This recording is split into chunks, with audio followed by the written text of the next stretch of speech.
Welcome to Genius or Junk with me, your host, Jim Fowler, where we invite a guest to debate whether an item is doomed to oblivion or it belongs in the Genius Vault. Only the most deserving innovations will stand the test of time. But do you agree with their choices? In today's episode, a visionary device that was arguably invented by Leonardo da Vinci, and a door that can push and pull your patience. These are the choices of today's guest, Benn Klewpatinond of Inon Product Realization. So hi Ben, and welcome to the show. Hey Jim, thanks for having me. Not a problem. And before we get on to your choices on Genius or Junk, why don't we introduce yourself and find out more about yourself and your company? Sure. So I'm Benn Klewpatinond, founder and CEO of Inon.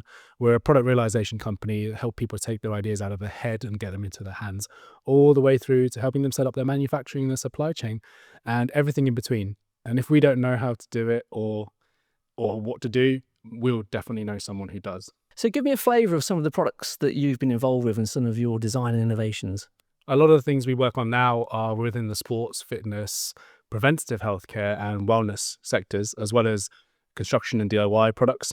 I've previously invented a rowing machine called Floater, where we got that into David Lloyd clubs a few years ago and launched that and trained multiple gym professionals how to use it and how to row, which was great. So we're getting effectively more bums on seats in a commercial environment, which was fantastic. Well, literally? Literally more bums on seats. And also it meant that there was a whole different demographic of people learning to row and being exposed to that whole world, which is quite niche and quite small, really. And a lot of other things we're developing right now as well within the football space. So training aids for kids and teaching them ball mastery skills and how to improve and be better, be the best they can be, if you like, and actually give them the opportunities as they kind of develop with grassroots football. Fantastic. And with the rower, what made it so innovative? Because, I mean, there's been rowers in gyms for what, years and years, decades, I guess. But so what was innovative about your product? So I wanted to create something that basically took the sensation of rowing on water onto dry land. So the whole machine basically floated and rolled. So it moved up and down with shock absorbers front and back, but it moved not just up and down, but it moved kind of forward and backwards and up and down and side to side as well. So you got that sensation of the movement of the boat moving forward, but also, obviously, as you probably know as well, anyone who's been on the water is when you're sitting on the water, it's not so balanced. So we put that imbalance back into it, but on dry land, so that you actually started to engage your core muscles as well. Muscles that you may not have felt before. But what's really lovely about that is that you can engage that and get that sense and that feeling before you go on the water, if that's what you wanted to do. But what ended up happening was more people realized that this is fun in itself. And so we started to gamify the machine as well. So we had a big display on there that meant that you could steer your boat because we had dual resistance and they were totally independent from one another. So from an inclusivity and accessibility perspective, it meant that it was more comfortable and more appealing for others to use rather than being constrained to one position like you get on very many others in the market. So have you ever had any negativity from anybody feeling a bit like, seasickness or a bit like, what? Yes. The whole horizon moving when they go, hang on, what's this? Well, I think in the early prototypes that we developed, yes. I even fell off multiple times in the early prototypes because we were testing how much it should roll and how much it shouldn't roll. And then over time with prototypes and testing, getting the right bump stops that we had as well, it became increasingly harder and harder to kind of roll as you leant over. And there's always jokes about, oh, should we have a bucket of water next to the machine ready to chuck it on you to make it even more real? Or like 5D. Yeah. Wind and rain. Yeah. Right, so you're here today on Genius or Junk. So you've got some cracking selections. But let's get to your first item. As we mentioned earlier, arguably Leonardo da Vinci came up with this first, but we'll see. And today, I think 9% of the UK population have them, but you wouldn't notice. And the actor, Christopher Lee, memorably used them in the 1950s to look scary in Dracula. So Ben, please introduce your item you want to go in the Genius Vault. The contact lenses. First imagined by Da Vinci in the 1500s and made practical in the 20th century, contact lenses work by bending light to correct your vision, just like glasses, but without the frames. They've evolved from glass to gas-permeable plastics and onto today's ultra-comfy silicone versions.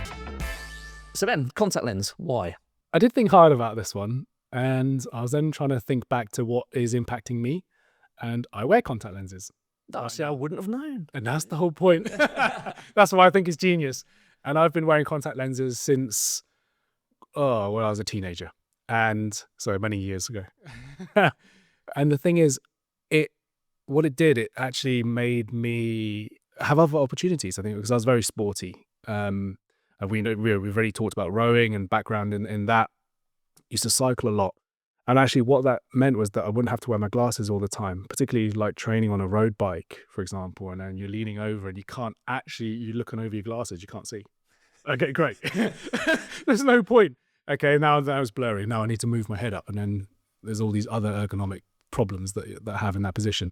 When I've done rowing a lot as well, is that I used to steer the boat. So I used to be at the bow or the front or the back, whichever way you're facing, or you're looking at the boat. So I used to row and look behind me. So if I'm looking behind me and I'm looking at the side of my eye, again, through the side of my glasses, I can't see. And I'm not like I'm like -5.5 or -6, but no.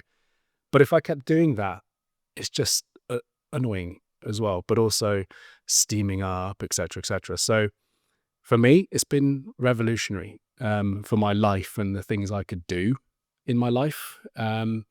And again, like you just said, you wouldn't have known. It's invisible. And I was trying to think back to what I do. I was like, it's design. It's beautiful. And perfect design is stuff that you don't think about. And actually, all you have to worry about. It's just stuff that works because it's been designed well and properly. And actually, as soon as I pop them in, I've forgotten about them for the whole day until I get tired and they get dry or something. But there's so many other versions now that don't do that. I think even from that technology, you see other opportunities happening with 3D printed corneas and other things for people having replacements on the actual eye, not just lenses. So for me, that's why it's in the genius pile, Jim. Well, and also, I mean, from I guess from what you do, from a design, I guess with design, it's always what you have that spark of maybe genius or go, oh, that's an idea, but it's always a big development process. Like I'm thinking when I spoke to you about, with the para rowing with the seats, it's a kind of an ongoing process. So would you say with contact lenses, again, it's a great example of how something's just evolved, and become better where, technology improved, whether it's materials and stuff like that. I mean, I guess from your point of view, is that something, I guess, even in your lifetime, you've seen how, silicons come in and stuff like that. Is that another reason why it's gone in the vault? It is the fact that it is another tool that has allowed us to do something else, not just almost like a prosthetic, right? That makes it more accessible for us. Say if glasses, obviously incredible, but they are limited. Yes, they've got that design element that they also now, rather than being just functional, is form, and also people are looking at it from a design, individuality, personality perspective, and they could put a statement on what they put on their face as from a fashion. But there's practical sides, and I think going back to who we are without, without glasses, for example, is this is what I was born like. This is what I looked like without having something else on my face. And so there's something about going back to what it is we are as people. In the same way, like you're saying about the Power Rowing Foundation, where we're working with them to develop some fixed seats for para athletes, is then giving them the opportunity to do something they would not normally be able to do, or create and develop the right tools and equipment so they can do those things that we know they can do. And I think it's the same thing with this, is if we didn't have these kind of new devices or this new technology, like saying the advancement in the materials, is that what are we limiting ourselves to because we haven't had the opportunity, or the type of people, just because I'm very short-sighted, I may not have had the opportunity to do X, Y, and Z because I didn't have my lenses in. I maybe also personally thought I couldn't do something. Whereas actually it's also very empowering to know, well, I'm going to pop my lenses in, I'm going to be able to go do that. Nothing's going to steam up. I'm not going to be able to struggle as much as what I thought I would have been. And so I think it kind of gives people more freedom, and also gives them more life back. I'm thinking like not just myself, but with other scenarios, like you said. I think that's really empowering. Yeah, absolutely. And with your kind of design hat on, I mean, is this something you were kind of, as you've become a designer, been more aware of, or were you right from the get-go going, oh, this is quite cool? And yeah, but were you curious? I mean, have you always been like a curious child, like wanting to know how things work? I mean, so for instance, like with the contact lens themselves, do you know how they're the process, how they're made, designed, or anything like that, or yeah, don't worry if you don't. I just give you the opportunity if you don't, then we won't go there. You know what I mean? It's like, I don't know the exact process. okay, so that's one thing. From a designer's perspective, what are let's pretend that the contact lens doesn't exist. So you're starting from scratch. What are the problems you're overcoming? And I'm guessing I'm thinking from a usability point of view as well, because obviously you've got, as well as helping people see and checking refracting and all the rest of it, but it's kind of, what are the issues that they're trying to overcome from a wearable? I'm thinking, I think I found that, was it in, when was it, 1801? There was somebody who was Thomas Young, who was messing around with with contact lenses, or very early ones, and he was putting them, connecting to his eyes with wax. So I'm just sort of thinking, so from a design point of view, where do you start? And what are the problems that you've got to try and overcome with them? Why are they so brilliant? But I think even there is like, who even thought of that in the first place, right? And why do it? Why? And that's the scary thing and the beauty of it as well. And it's like with most things, it's like, who decided to milk a cow? Who decided to drink this? Who decided to like eat that? Or who, it's those first tries. If we don't know, we experiment and we test. And I think even from a designer and industrial design engineering, if you don't know, we've got this curiosity in us that we want to find out. We want to create a way of testing. Testing with wax on your own eye is quite extreme, but it's having that curiosity and building experiments around what it is you're trying to achieve as an outcome, I think is the main thing. And how do we do that? And that's what's fun as well. It's the unknown, but knowing what it is you want at the end of it. And how do you navigate to find and get to that outcome, well, hopefully as safely as possible. I don't know what the outcome of the test from 1801 with the wax on the eye was, but as that one was new to me. Yeah, it's not working. That's because you got wax in there. Yeah, but yeah, no. I mean, this is the thing. It's kind of I mean, also, what extremes? How have you gone for? When you're designing and developing things, what's the craziest thing you've ever had to do? Or have you found yourself in situations where in hindsight you're going, that was a little bit mental? It's kind of, There was one project, and it was a previous job in a consultancy where we were working on, it's all out there on the internet, so you can look it up. Please don't sue us. Yeah, I'm allowed to talk about it because it's out there on the internet. Genetically modified tadpoles that would fluoresce when estrogen was detected in waterways. So very clever. But at the time thinking, is this right? Is this okay to kind of do?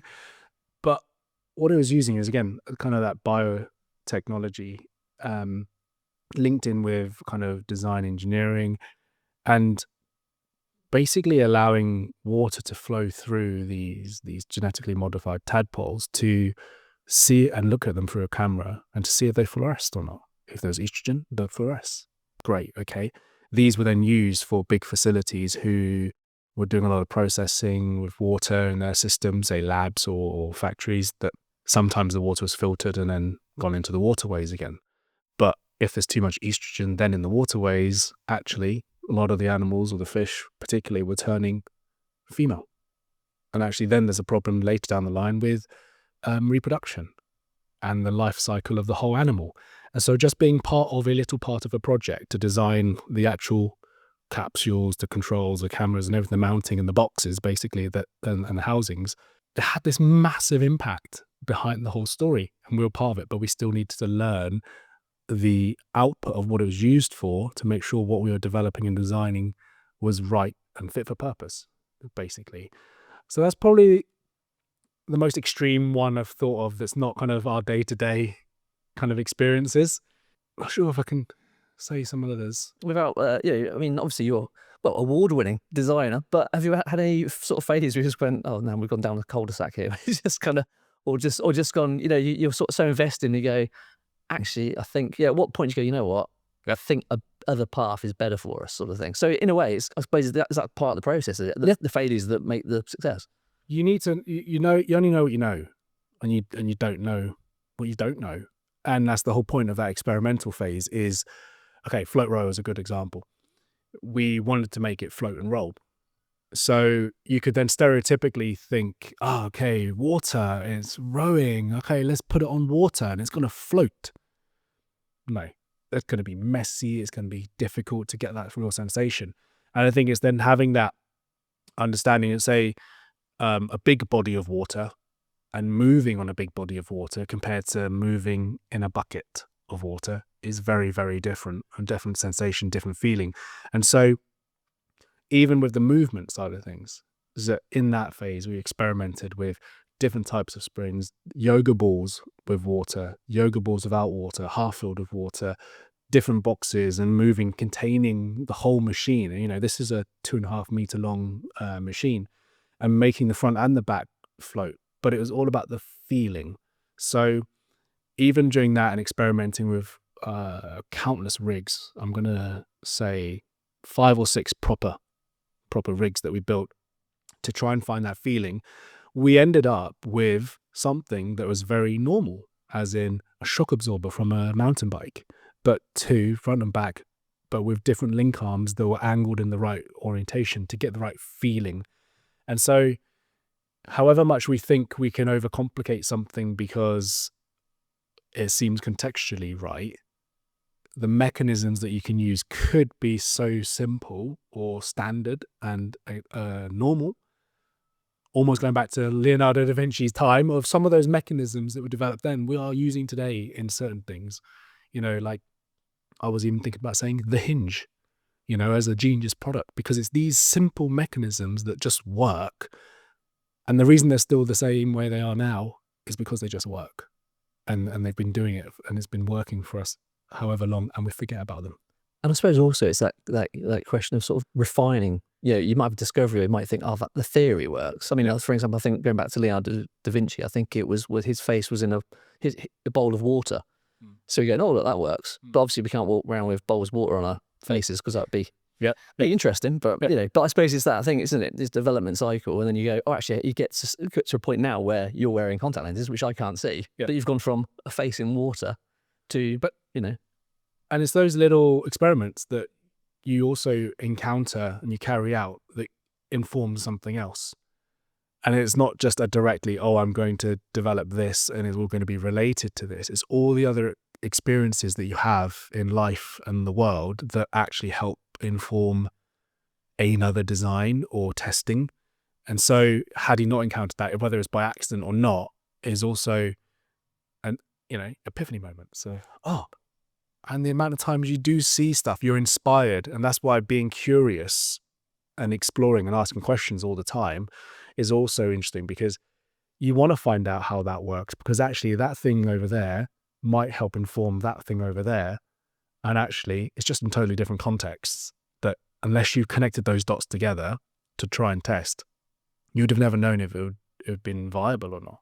Fantastic. And also, Bob, so I think the contact lens will definitely be going into the genius vaults. I mean, I think otherwise we have lots of people walking around bumping into things. Right, so we've got a quick game, contact lens game. Oh wow, okay. Don't expect shorts. Everybody was relieved to know. So, do you know which countries have the highest percentage of contact lenses? Contact lenses? Is that even a thing? Contact lens users. Users, okay. In Europe. So Europe start with. So which countries do you think? And it's tied. So that's even more exciting.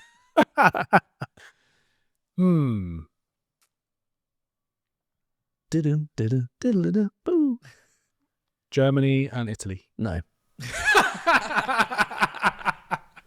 So brilliant. North Macedonia and Sweden. No. I wouldn't have even thought of. And do you know how the percentage of population wear them? Earlier you said 9%. Yeah, 9% of the UK wear them. This is just so 15. 15. And just for clarity, this is from the website contactlenses.co.uk. So I haven't just made this up. So yeah, so you say 15%? 15%. 30%. Wow. Yeah, so there you go. So, and I think across the world, Japan has 10% and the US has an estimated 40.9 million contact wearers. So that's 16.7% of the population who are over 18. So I do think the contact lens is definitely going into the Genius Vault. So, which is, well, everybody's going to be very happy about that if you can't see very well and you don't like glasses. And also I think what you were talking about with the whole design and development side and stuff like that brings us on nicely to your junk item, which you think should be consigned to the junk pile of history, which I would say it's a thing, but I guess it's more of a gateway to other things. So, which might sound a little bit weird, and it's basically a door, which sounds very dull, but it's kind of not dull, even though it is a door, but not really a door. So that's very confusing and a fantastic introduction. So, Ben, what is your junk item? The Norman door. Named after design expert Don Norman, the Norman door is a design concept that illustrates how poor visual cues confuse users. If a door gives you the wrong signal, like a push bar when you're meant to pull, it's not your fault. It's failed at being intuitive and is just bad design. So the Norman door, I never heard this concept until, well, at least, 48 hours ago. I did tell me about it. So can you introduce me? What is the Norman, and introduce to our audience, what is a Norman door? And it's not something from the 1066 conquest. Yeah, it's not the Normans. Yeah. No. Effectively, it's a door with two pull handles, and aka the Norman door, coined by Don Norman, a famous industrial designer, who's written countless books about usability and affordances of products in design. So the Norman door effectively is a door that you approach which has, say for example, we're going into a hotel or an office space or somewhere, and it's got two pull handles. Great. The door is telling us to pull the door because the handle. It's got a handle, we grab, we pull. We know that. Just it's affording for us to do that. And there's a term called affordance, where a physical product is basically telling us how it should be used by its physical cues without us having to read words, etc., etc. And from a usability perspective, you don't want to have words everywhere from a language and translation, and you want to be something global. The physical product needs to show us how it should work. And so how many times, Jim, I'm sure you've been there, how many times have you gone up to a door and you pulled it and gone, ooh? Never, obviously. You're right. I think I even do it when it actually has a sign on it that tells you what to do. Yeah. I just. Well, exactly. Yeah. You ignore it because you're mentally prepared for the physical thing already, and that has spoken louder to you than you taking the time to read the tiny bit that says pull or push in this example, right? So you go to it, you pull, and it gets stuck because and then you look up, it's on the other side. Once you've gone, Once you face thrown. Once you've walked straight through and not stop walking. But the thing is with that is we always feel stupid. As users, as people, we feel, oh God, I'm such an idiot because I just pulled the door and it's a push.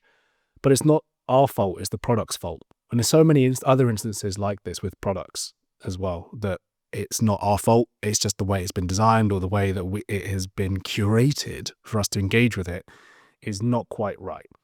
And so coined by Don Norman was the fact that if you go to this door, you've got then two pull handles on either side. Yes, aesthetically, looks lovely, symmetrical, hides fixings, etc. So from an architect's perspective, great. Rather than if you just went up to the door and there's a push plate, doesn't need to say push, there's no other choice, there's no handle, the only thing you can do is push the door. So is that good? Would you say is that good design then, where you take the element of choice or the ability for the user to even have to question what they're doing?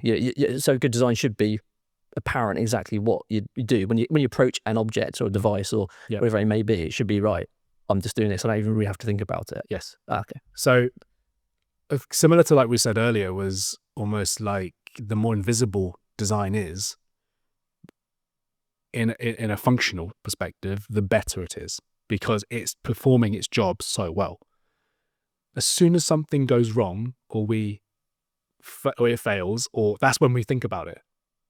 And that's when it impacts what else we're doing. And so that's where then when you realize, oh, that was supposed to do that, or I need to fix that, or that wasn't quite right. And so in this scenario, if you never had encountered that situation and you just flowed through the doors, like you're saying, a gateway to somewhere else, is that you'd never even think that it was a problem.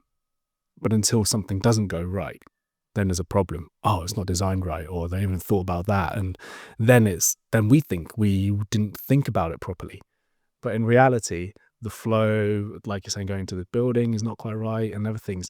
It's just small micro interactions that add up to bigger things. And actually, it's a big deal, and those thought processes that we have to go through to make sure that, say, we're designing a product and you approach this product and already know how to use it because it's intuitive, right? And I think you could talk about other tech now with, say, the iPad and, the iPhone and how you pinch and zoom and other things. That's very intuitive. The fact that you want to bring something closer, you kind of spread it apart and it's actually bringing something closer. I remember showing my wife's nan the first time she picked up one of the, I think it's an iPhone, and she zoomed in without thinking about it and without us telling her how to do it. And there's small things like that if you could take the kind of intuitive nature of how we would naturally do something and implement that into your products or the design of something, it's going to be adopted more easily, if you like, because we don't have to, as men, particularly stereotypically, read them user instructions. Or do you actually read them? I didn't know it came with one, Jim, so It's usually just chuck it out. And then you sit there going, why does this not work? What's this for? It's like we become apes again. Go, oh, doesn't work. But, okay, and we were talking about the doors, but, IKEA do it very well. We're talking about instruction manuals and how things, assembling and using stuff, two different things, obviously, and how we use something and how we assemble something. But they've taken a different approach to how you assemble something. You could assemble something from IKEA without having to look at the instructions. I've tried many times. And you always try first, and then you realise you put something upside down, and then by that point your wife or partner is going, "Oh, have you done it?" And you go, "Yep. I'm just going to change this a little bit," and then you realise you've completely cocked it up, which happens to me. And then you look at the manual and go, "Oh, if I only knew." I was supposed to do that one first, was I? Yeah, yeah, exactly. And so I mean, and this concept of a Norman door. So in design circles, is this quite a common known sort of, what do you say, not technique, a sort of term, whereas us mere mortals, I've never come across it before, but now I know it, I'm like, duh, I can see that there's lots of Norman doors or that sort of thing in everyday life. I'm going to be honest, I've read all of his books and I can't remember reading about the actual term Norman door. I think it's been coined. Yeah, actually, to be fair, I think I saw that. He said he didn't actually call it Norman door. No, but I think because he's written countless books about say emotional design and design of everyday things, it's just one of those things that happens over time. And rather than me saying one of those push-pull doors that's got two handles and blah, blah, blah, and doesn't really roll off the tongue, right? And I think it's been coined that AKA the Norman door because he talks about that particularly in the 80s in his first books. And so, yeah, I don't think it's a term. And I only found out about that term literally the other week when really? It was, yeah, because I would normally talk about it also in a context that people understand. And that's basically a thing that we do as well with design and the projects we work on, is try and use the right terminology that people actually get and they understand. There's no point trying to confuse people just to also sound clever that, we know this word. And again, that comes down to usability and understanding and storytelling.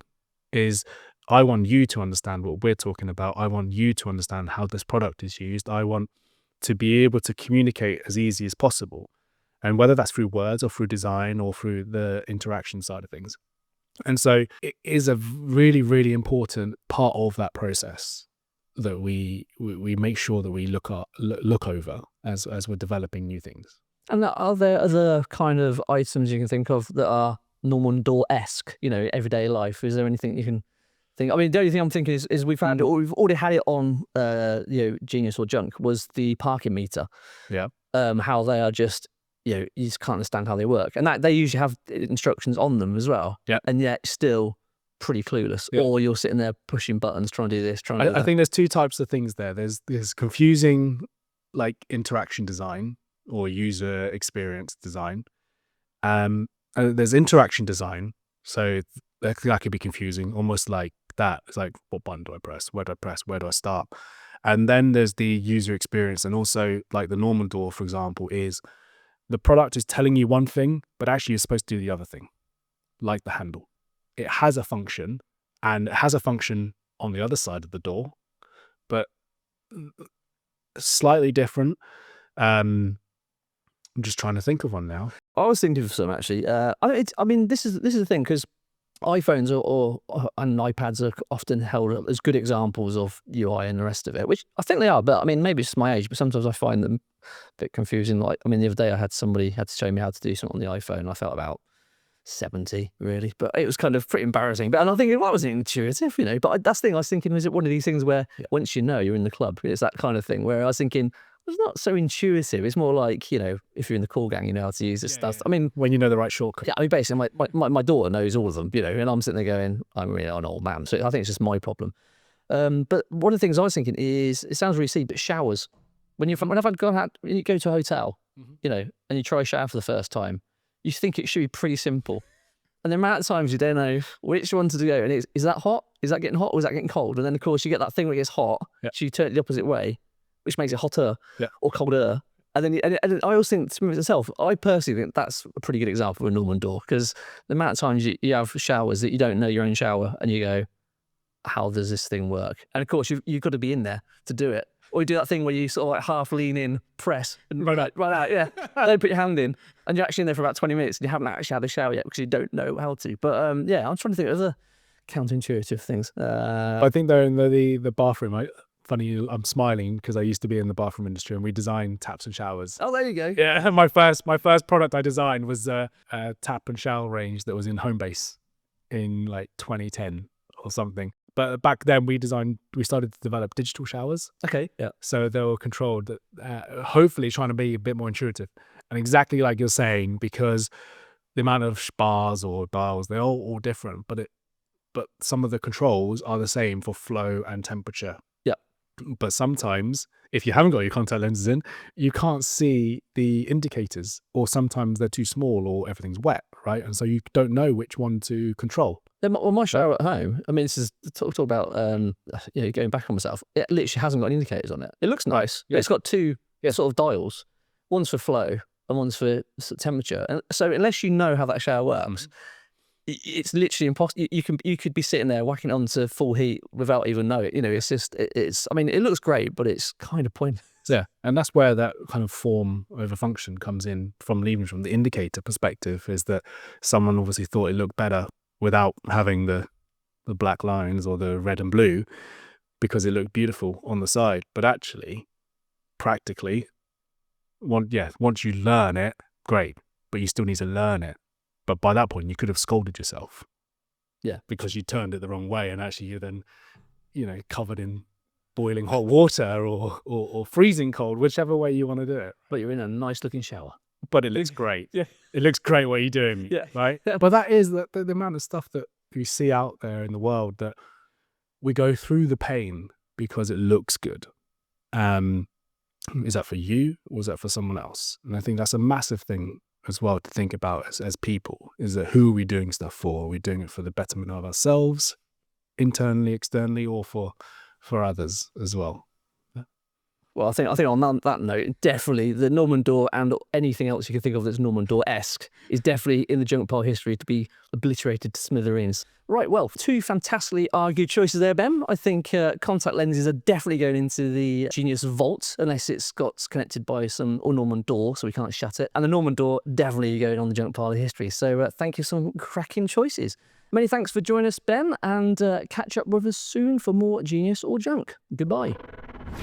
So, another two innovations are consigned to their fate. But do you agree? Genius or Junk is an Oski Films production, created by James Fowler and Jamie Loudon. Visit our website www.oskifilms.co.uk to find out how we can help you with all your video and podcasting needs.